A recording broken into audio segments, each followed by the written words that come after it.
There are plenty of reasons why a sane man would want to avoid interacting with women, both in social and professional settings. While I cannot speak for everyone, here are my reasons for generally steering clear of the modern mitochondrially defected, Westrogen-dominant woman of this agricultural society. We are in a culture that excuses women for their mistakes and lies. This is especially pervasive in corporate and professional circles, where working with women proves to be a nightmare. Pointing out or even asking for clarification becomes a case for disrespecting women. How dare you question the all-perfect creature? Sounds an awful lot like an egoistic narcissist, but okay. Also, the statements a woman makes are not put to the trial. I distinctly remember how this one time back when I was in school, the girls in my class conspired to land me in trouble for developing double-meaning curse words and lying to the teacher when it was really their doing. The teacher did not bother to inquire if her statements were indeed true. I was shamed, asked to shut up, and admit I was wrong, even when I was not. Countless other times throughout my life, I have been forced into situations where even defending myself was viewed as a form of aggression. Don't answer back. All this makes me believe that the culture we have in our societies is essentially a narcissistic one, where the woman is the narcissist. She is supposed to be all-knowing, all-perfect, and capable of no harm or wrongdoing, and her words are automatically valid without further doubt when spoken. I stand to be corrected, but isn't this how narcissists operate? We are in a culture where the men are sexually perverted and the women use their sexual perversion to bail themselves out. A culture where women remain morally unaccountable. This is especially pervasive in social and informal settings. I do not dare argue with women because that'll send her simps barking at me. Bro, what are you saying? Respect women. Respect women does not mean anything if said respect is not mutual, two-way traffic. Since when did respect equate to enabling people? I respect people for being decent human beings. Whether that person is a man or a woman or something else does not concern me. Again, these arguments cannot be raised when all parties involved are held together like a mafia, the woman weaponizing the aggression and sexuality of the man to her advantage to extract favors and bail herself out of her silly baby moves. Anytime I encounter a group where the men are limbic, reactive, sensation-seeking, sexually aroused, and so on, and the women there are playing dumb, using their stupidly aggressive ways to earn themselves rewards that they don't deserve, I run in the other direction. Unless you are a pathetic simp, unless you are an enabler of female narcissism in our culture, there is no place in most social settings for well-meaning, emotionally tempered men with an upright spine. The men, hoping they'd stand a chance to hold sexual relations with the woman, excuse her every move and aggressively attack anyone who stands to hold her accountable. They say, "How dare you disrespect her?" It is really embarrassing to hear things like this from these simps. We are in a culture where women are excused from gender norms whereas men are not. I recently stumbled upon an Instagram post, presumably from the feminist movement, which detailed how a certain man was controlling in the name of setting boundaries with his partner, because he'd asked his wife to not post pictures in her swimsuit and interact with random men on the job. In their typically limbic and ignorant fashion, lacking critical thinking, the women there jumped in, tearing through this man, calling him insecure and pathetic. That's when I thought to myself, what would have transpired had this woman landed herself in a dangerous situation?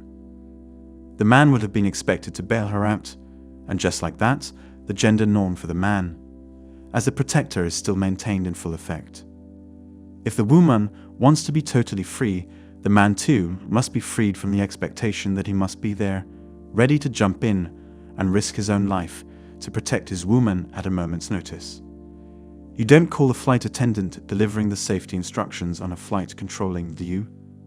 Like, how dare she expect me to practice due diligence sitting on an exit row seat? This is a prime reason why I keep my boundaries, even with female friends, because the last thing I want is to be called controlling on one hand and a coward on the other for not being stupid enough to risk my safety for her. If you want to go out and get drunk all by yourself because you're a strong, independent lady, you need to own up to the consequences of your life choices. You cannot shame the men in your life for not risking their safety on top of all the responsibilities they have in their lives thanks to your society's 18th century gender norms for men. They say men should be selfless in a way where we should always put the welfare of the women in our lives first. Be the provider who bears the weight of earthly responsibilities and be endlessly sacrificial. They want men to be there to bail them out of their whimsical indulgences. Likewise, if the woman does something appalling, say cheats in a relationship and breaks it off on unfair terms, she is still treated as the victim, with sympathy, while the man is asked what he had done to make her want to cheat. Again, notice the clear narcissist. An urban dynamic that prevails between the woman's society and the clear assignment of scapegoat status to the man who refuses to play in the woman's circus. We are in a culture where women benefit off intermale violence. As much as people like to claim they're all about equality and working towards a just society, the first suggestion of trouble for the man, they pretend not to see what's happening right in front of their eyes. Women have created culture where violence and cruelty directed at males is excused, but the same is outlawed if the subject is a woman. Again, the legal system and culture enable this narcissism. Be it a schoolyard bully or a bunch of simps that have banded together, you are left to fend for yourself, while the women who'd allied with them silently pull the strings from behind the scenes.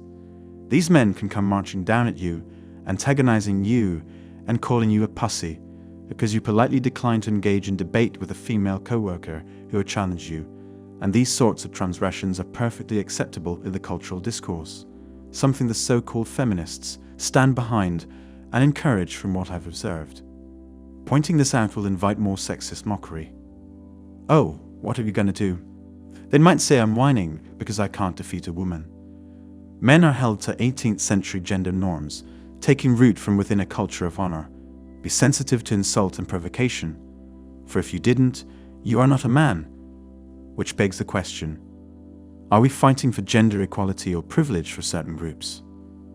The way I see it, most women are perfectly content with this arrangement, where they can weaponize male stupidity and ruthlessness, which they have elected into place, because has it ever occurred to you that if your mothers and grandmothers weren't sleeping around with these so-called trashy Dutch bags, maybe the gene pool today wouldn't be this way.